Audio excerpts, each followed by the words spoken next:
The back? Yeah. Gotta back up, but she act up. Gotta back up, but she act up. Gotta back up, but she act up. Gotta back up, but she act up. Gotta back up, but she act up. YouTube, it's been a minute. Hey guys, welcome back to my channel. If you are subscribed, if you're new here, welcome. I hope you subscribe, you love it, you stay here. My name is Tyra. This video is about basically the end of my recovery journey for my BBL. So on December 14th, 2022, I got a BBL. I went to Dr. William Miami at 305 Plastic Surgery and got my surgery done. So here we are, fast forward in April of 2023, almost 4 months later. I'm past my 12 weeks, 3 months threshold of the official recovery time. And I'm here to tell you guys basically how my recovery went, what's helped me through, and my next steps from here. If you want some additional background on my surgery, the whole experience, I have a tell-all video on my channel. It's going to be linked below in the description. And it just says basically from beginning, like thinking, oh, I want to get a BBL, to end, like got my surgery, went through the recovery home and everything, how all of that went down. So check out that tell-all video for those details. If you want to see, if you want to get some visuals on how that whole process was, I also have a BBL journey vlog, so make sure you check that out. I would also recommend checking out some of my Vlogmas videos, because since my BBL surgery was in December, there was a lot of that journey that was like in December in Vlogmas. So check out those videos, but I will link below in the description box specifically the BBL journey vlog. Let's start where we last left off. So in my last video, which was in like January, yep, I timed that out to be about January, I was around the 6-week mark, so that puts me at a month and a half post-op, maybe hitting around 2 months. When I hit 2 months post-op, I stopped wearing my foams and my boards like 24/7. That was what was recommended to me, and honestly, like I had amazing results at that point as far as like the shaping of my body with the lipo. Stopping my foams and my boards at 2 months, 8 weeks was a mistake. That just did not suit me. I started to develop like pockets of fluid really bad, and like even fibrosis here and there. I don't know if it's still there. I definitely got on it with my massages. I was still getting my massages twice a week. I guess I would have to go see a doctor or just some post-op specialist just to see the status of that. But I can honestly say, like, right now at this moment, I don't have any issues with how my body looks. If there is any fibrosis, I can't tell. Now, the whole irregularity of the stomach, aka lipo belly, I can definitely see it. I think anyone who has gotten a BBL or just lipo in general would probably be able to peep it. But I mean, just at general glance, my stomach looks amazing. Yeah, I said it. Like, I get the whole, oh, are you in the gym? Like, because you have abs. Yes. Yes, I do. Yes, I do. Shout out to lipo, okay? If you're considering getting a BBL or even just getting lipo and you're worried about the whole stomach irregularity thing, don't worry about it. Just do it. Just do it. And I say that because as long as you can be at peace with your body, it's not something so major you're going to be like, I hate I did this. Unless you go to a bad doctor. I went to a really great doctor, so I have no complaints, but I'm like just putting that out there, you know? So also around January, I started like being social again. I wasn't going to clubs because, child, I was still using the BBL pillow. I'm not about to go to the club with a freaking BBL pillow. I went to a cigar bar with it. And it's supposed to be chill vibes, but honestly, like, it still felt embarrassing. It was a low-key spot, so I'm not ashamed I did it. I had a great time, but it's like, it's not ideal. Like, you still don't want to wear heels. So I definitely wasn't going to go to a club in flat shoes. I know there are girls that do that. I'm not that girl. So there was no clubbing for me, but I did start like drinking lightly again. And even to this day, drinking swells me up so bad.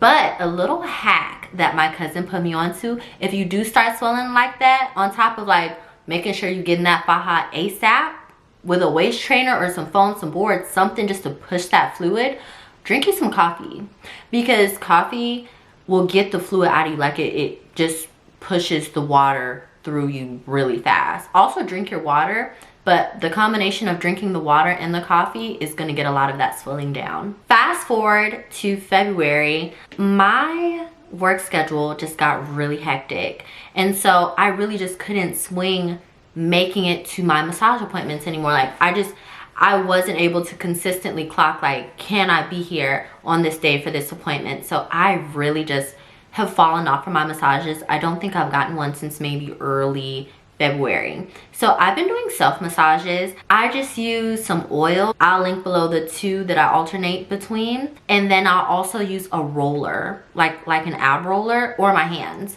Lately, my hands have been my massager of choice because I'm able to like push and shape really hard with my hands. I'm not tender in my midsection or my back or anything anymore, so I can really push and like shape, and I can see like my body like shape as I push with my hands. So I really like that, but I still recommend the roller if you're a little tender, because it's a bit easier to, I don't know, to like touch those areas if you're tender.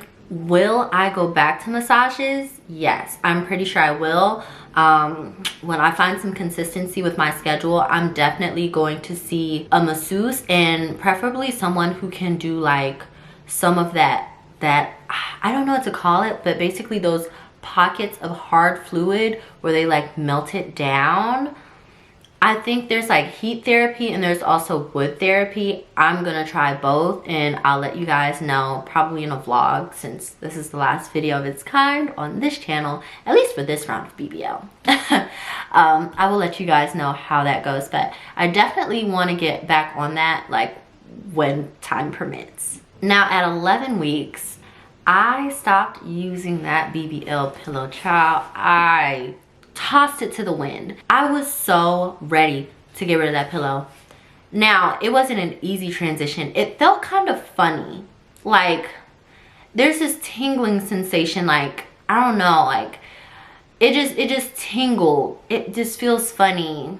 I hope it wasn't like the fat, like, crushing under me, but like, it kind of feels like, if I had to guess what a fat cell popping would feel like, I would think it's that.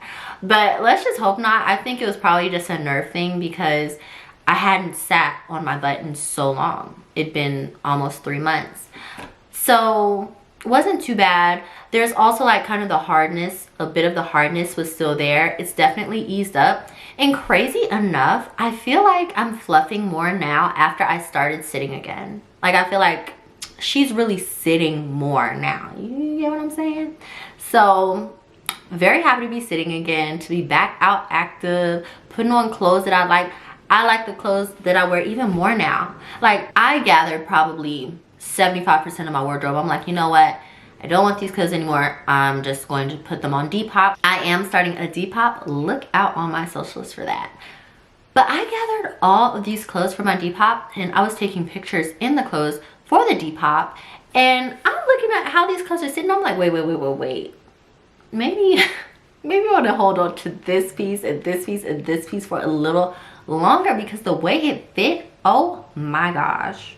It's one of those things like you expect, or at least like you should expect with a BBL, but you really, it's not the same once you actually see it and you're like, whoa, wait, no, this is different. Like no, this dress ain't fit like that before. Safe to say, I'm really happy with my results. Now at the 3-month mark, really, like, I'd say right at 3 months, itching went from still kind of there if I did too much with my body, to it just went away.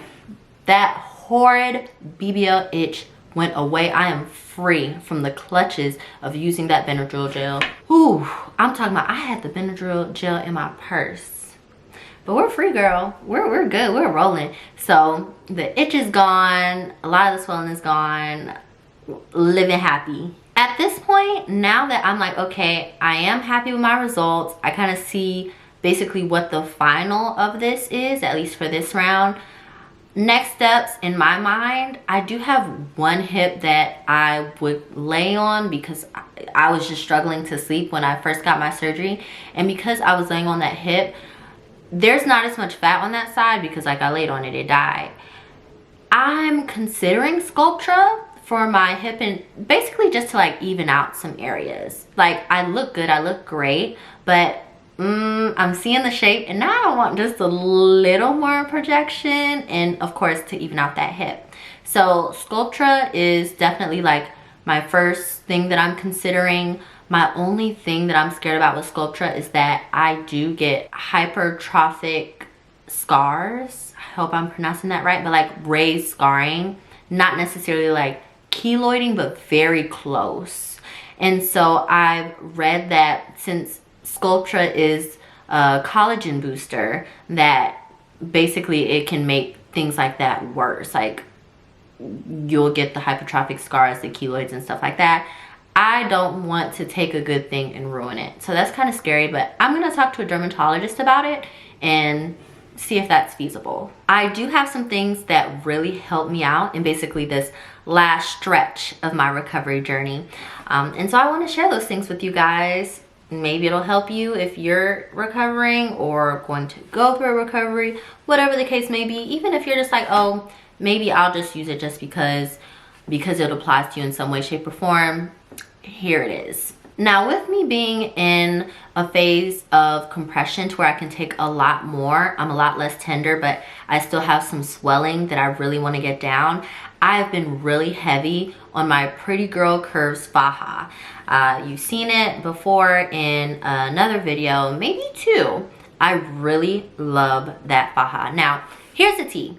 It is a stage 2 Faja. They do have a stage 3, but when I was looking up like reviews of their stage 3 Faja, I saw that it may come from a different vendor, and other people's experience with it was they got more compression from the stage 2.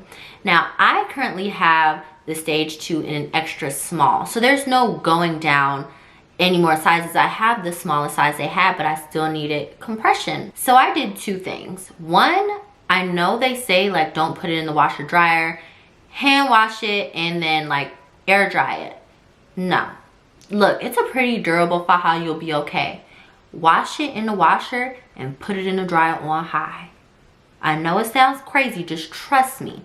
Hand wash it if you want to, but put it in that dryer on high, and you will not need to go get any alterations. You will not need to get it taken in. That Faja is going to come down, and you're gonna put it on, and it's gonna be like, it's gonna suck you right in.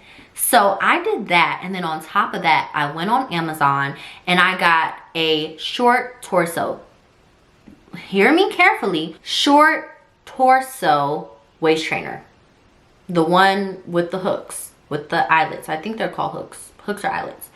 The hard one. I say get the short torso because you don't want to compress your hips. You do not want to have that long torso one falling onto your hips and like killing the fat there. If you got fat transfer there, that just kind of defeats the whole purpose of getting the hips from the surgery. So get the short torso waist trainer. Put the short torso waist trainer over your waist in the Faja. So you're getting the compression from the Faja, then the compression from the waist trainer without compressing your hips. When I tell you, girl, do that and drink your water all day and wear it 24/7, sleep in it and everything. The snatch that you will have, I do that, and when I come out of it, I'm down 2 inches. Not lying. Not lying, but this is also with lipo. Lipo makes you like Play-Doh, so I'm not gonna say that's gonna happen if you didn't get lipo. I'm saying this for people who got lipo. Now for scarring, I use 2 products. I use a scar gel and I use scar sheets, silicone scar sheets. I think both work really well.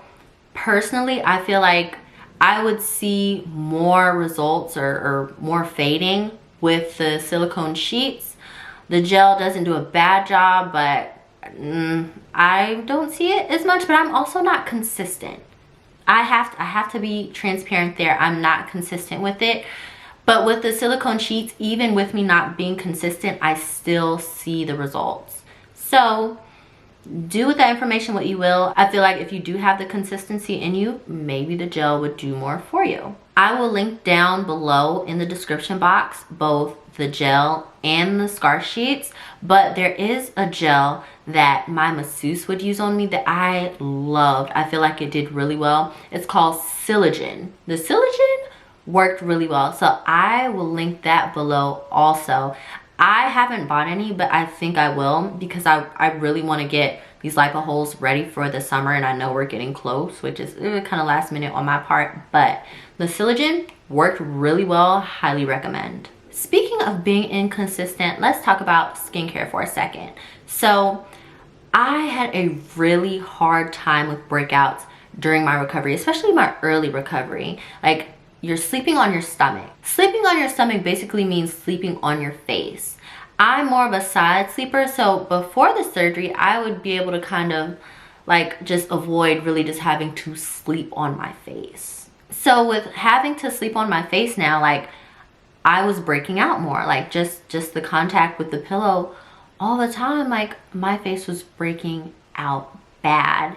And it's like you're already not feeling the best. Like you can't sit down and your diet's limited and you can't go out with your friends. Like, and then on top of this, you're breaking out. Like, it's annoying. So lucky me, and thank you so much to Good Molecules. So they sent me some of their skincare products, and there was this one product that they sent me that I just clung to, and it did wonders for my skin. So this is their overnight exfoliating treatment. It is it's like a liquid. It's just a bit thicker than water. I can't grip any for you because it's empty. Literally the little bit at the bottom, I take this out and I just pour it on my forehead because I want to get every last drop of this that I can. This stuff works so well.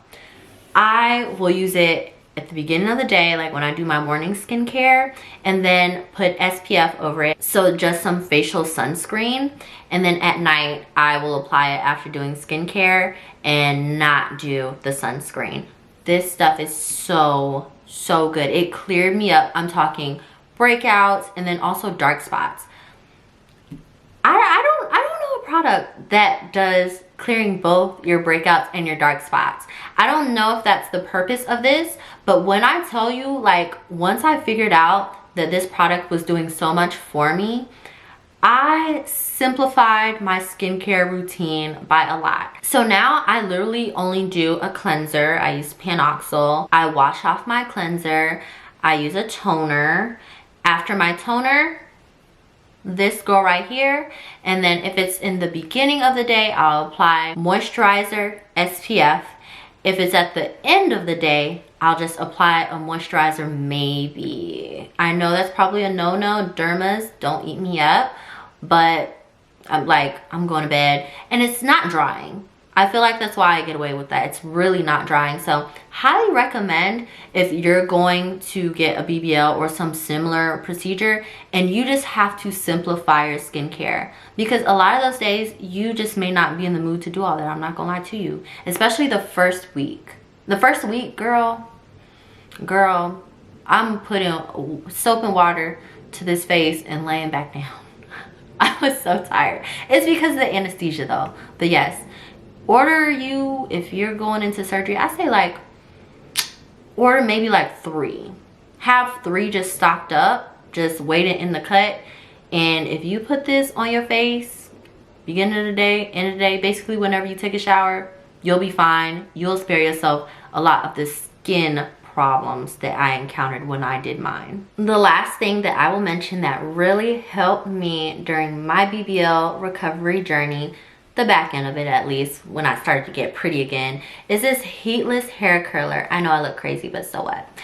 This heatless hair curler, and let me show you why. So there's also a clip element to this.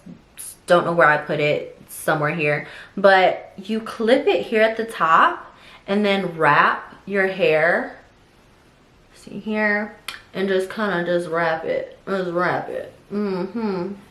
like so.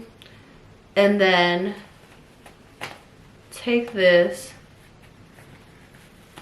and just boom. Of course, a lot neater. You want to get your ends in, but I'm just doing this for the video. And then you take this one and you do the other side. I love this because it's so stomach sleeping safe, because clearly it's always going to be on your side. It's going to be on your side. You're sleeping here, even at most here. You can even put it here if you feel like you're going to be using this part of your head.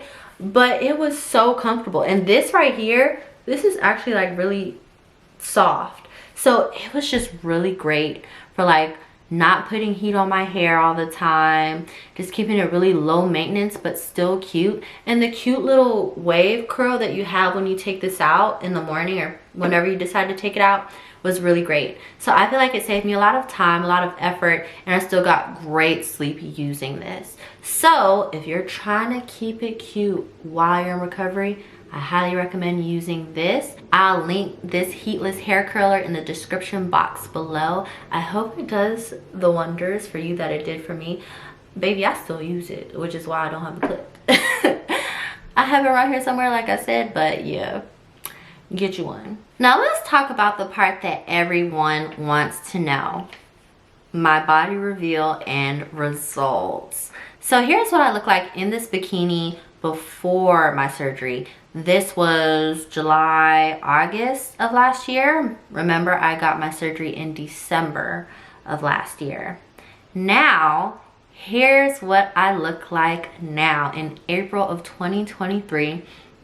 Almost 4 months post-op in the same bikini. Oh my gosh, I love it here. I just like, oh my gosh. I love my results. Dr. William, if you are seeing this, thank you so much. You did an amazing job. I really feel like you gave me the results that I wanted. I didn't go in with any wish picks. I just wanted some full hips, a bit of projection if I could get it. I knew going in as a skinny BBL, there really wasn't much to work with, but I feel like the lipo was so bomb. The way they took so much off of my back and my sides that it just accentuated my curves more, and it just came together. So I'm super pleased, and call me what you want. Maybe I'm being a little greedy. I want some more. Now, I couldn't show you my body from the back because, child, they gonna flag me for showing that in a bikini.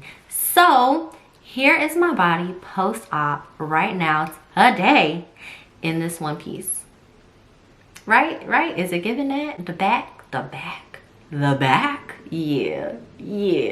Now, my measurements pre-op were really consistent around 27 inches in my waist, and in my hips, I think 36, going towards 37 inches. I could be wrong, but I'm almost sure. Now today, my waist averages around 25 inches and my hips average around 38. And it may be 38 going on 39. I'm really happy with my results. Like that's just what I have to say. If I pursue more, it's just because I'm so happy. I want to keep it going, but I'm satisfied. 10 out of 10 experience. And if you are thinking about starting your plastic surgery journey, BBL in particular, I truly wish you the best, and I hope you have the experience that I had, if not better. Last, we're gonna do some Q&A. I have a couple of questions from TikTok and one even from YouTube. I thought these were really good questions that I'd just like to make available to you guys here in this video. So the first question is, can you show how your incisions look? Did they scar? So let's take a look at those incisions. Yes, they do scar, but they don't have to be permanent scars. There's a lot you can do to fade them, to make them go away, to make them just less visible. That goes back to the silicone sheets, the scar gel, and that silicone that I mentioned earlier. I haven't been the most consistent, but still you can see I don't have like the worst scarring. It's definitely to a point. It's a lot more faded than it was at first, and it's going to keep fading as long as I do my due diligence to make sure they go away. The second question was, how was your recovery pain level?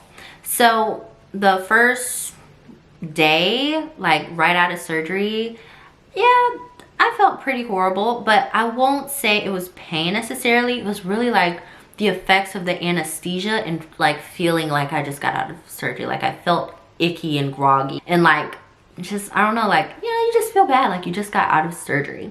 But the next day, probably for the next 2 or 3 days, I just felt sore, like I'd done 1,000 crunches and 1,000 squats. That's it. And then within a week or two, I didn't feel any of that. I felt fine. It was just I couldn't sit because I was preserving my results. So if you're worried about pain in this, as long as you go to the right doctor who does the right things by your body, you'll be fine. Like, don't worry about pain. Also, do what you need to do with your own health.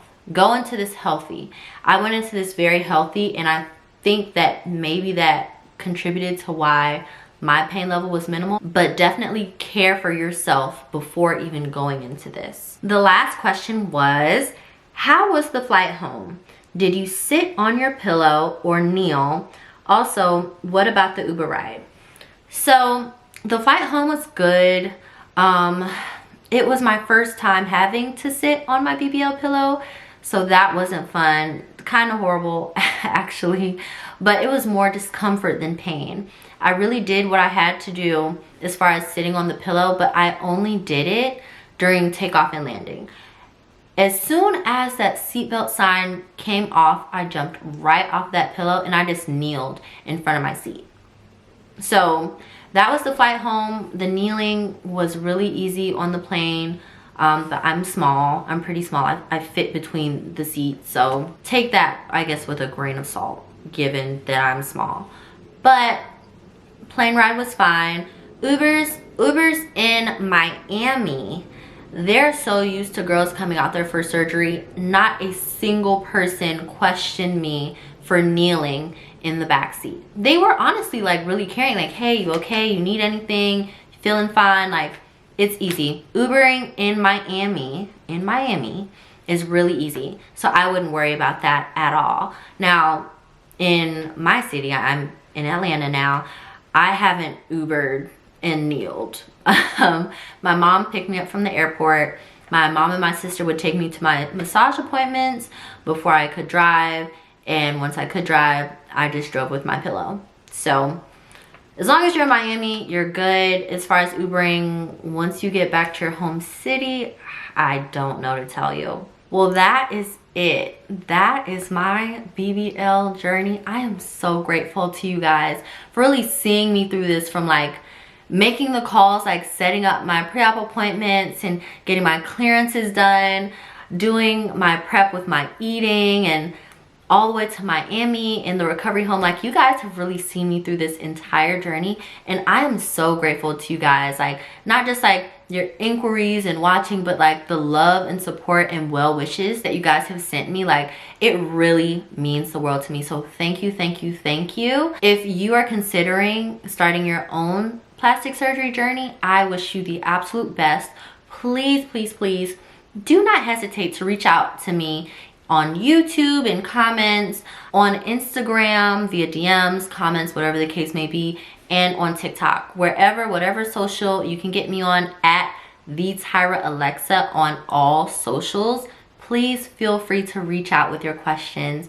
I will give you all the information that I have available to me to help you. I really want everyone to be safe with their bodies and with these experiences, and, you know, live your life as the best version of you as you see it. If you love it here and you want more of this, please subscribe to my channel. I know we're not really doing like these sit downs on BBLs anymore, but I'm loaded with topics, baby. And on top of that, we vlog.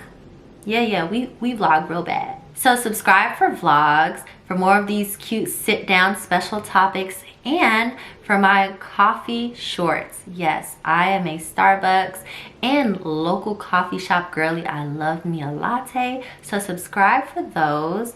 And you can also catch them on my other socials, TikTok and Instagram. I look forward to sharing with you guys my continued progress and so much more.